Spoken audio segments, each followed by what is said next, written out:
Pues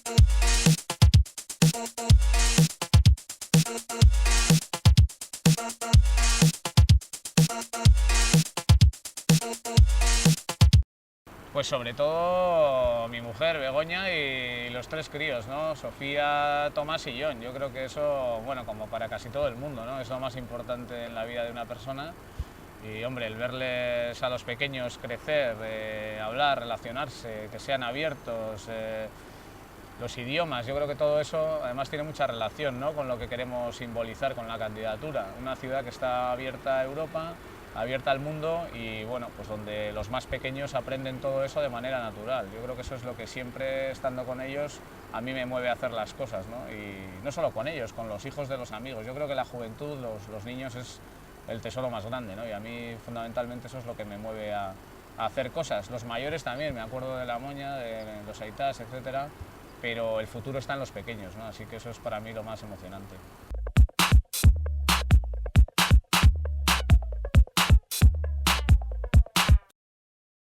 Ez da izan Donostian bertan, baina bai Euskal Herrian orain dela urte batzuk, oso gaztean nintzen, eduki nuen oso esperientzia gogorra, mendi batean, Auñamendiko mendietan, gainera pixkat, erretrato hori eginda dago liburu batean, El poeta y la lunan, eta bai izan zen gogorraz eta gelditu nintzen ia 30 ordu 2500 metrotan, geldirik, bakarrik, ia galduta, eta lortu nuen bizitzea. Izan zen oso momentu gogorra, hasiera batean pentsatu nuen ia hilda ni joaztela, eta gainditu nuen. Hortik bere aurrera, nire bizitzan ikuste asko aldatu zen, eta erabaki batzuk hartu nituen, batzuk sendoak, beste batzuk ezain sendoak, baina batez ere hasi nintzen elkarrekin juten mendira, eta hori nik uste nire bizitza osoan izan da aldaketa nabarmena,